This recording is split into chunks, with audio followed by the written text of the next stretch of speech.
Hello dears. അപ്പോൾ ഇന്ന് എന്തൊക്കെ കഴിച്ചെന്ന് കണ്ടാലോ? അപ്പോൾ രാവിലെ തന്നെ ഇടിയപ്പവും ഗ്രീൻ പീസ് കറിയുമാണ് ഞാൻ കഴിച്ചത്. ഈ ഗ്രീൻ പീസ് കറിക്ക് അടിപൊളി ടേസ്റ്റ് ആയിരുന്നേ. എൻ്റെ വീട്ടിലുണ്ടാക്കിയോണ്ട് പറയല്ല, എൻ്റെ റെസിപ്പി വേണമെങ്കിൽ പറഞ്ഞാൽ മതി, ഞാൻ ഇടാം. ഇത് നല്ല മല്ലിയിലയൊക്കെ ഇട്ടിട്ടായിരുന്നു ഉണ്ടാക്കിയത്. അതിനുശേഷം ഞാൻ പഴങ്കഞ്ഞിയാണ് കുടിച്ചത്. വല്ലപ്പോഴും പഴങ്കഞ്ഞി കുടിക്കുന്നത് ശരീരത്തിന് നല്ലതാണ്. അതുകൊണ്ട് നല്ല തൈരും മീൻകറിയും പൊരിച്ച മീനും അച്ചാറും ഇതൊക്കെ കൂട്ടിയിട്ടാണ്, കാത്തോരൻ ഇതൊക്കെ കൂട്ടിയിട്ടാണ് ഞാൻ പഴങ്കഞ്ഞി കുടിച്ചത്. അങ്ങനെ ഉച്ചയ്ക്ക് ചോറാണ് കഴിച്ചത്. ചോറ്, മീൻകറി, ഇത് ഞണ്ട് റോസ്റ്റ് എന്നൊക്കെയാണ് പറഞ്ഞത്. പക്ഷേ സത്യം പറയാല്ല, ഞണ്ട് റോസ്റ്റിന് നല്ല ടേസ്റ്റായിരുന്നു. അങ്ങനെ ഇതാണ് ഞാൻ ഉച്ചയ്ക്ക് കഴിച്ചത്.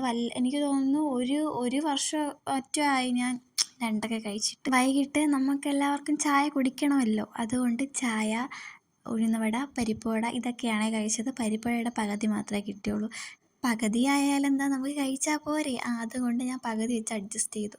രാത്രിയിൽ ഞങ്ങളൊന്ന് റിച്ച് ആവാമെന്ന് വിചാരിച്ചു. അതുകൊണ്ട് ക്യാൻഡിൽ ലൈറ്റ് ഡിന്നർ. എന്തായിരുന്നു സ്പെഷ്യൽ? മധുരക്കിഴങ്ങ്. രാത്രി കറണ്ട് പോയി ഗൈസ്. അപ്പോൾ ഇന്ന് ഇത്രയൊക്കെ ഉള്ളൂ.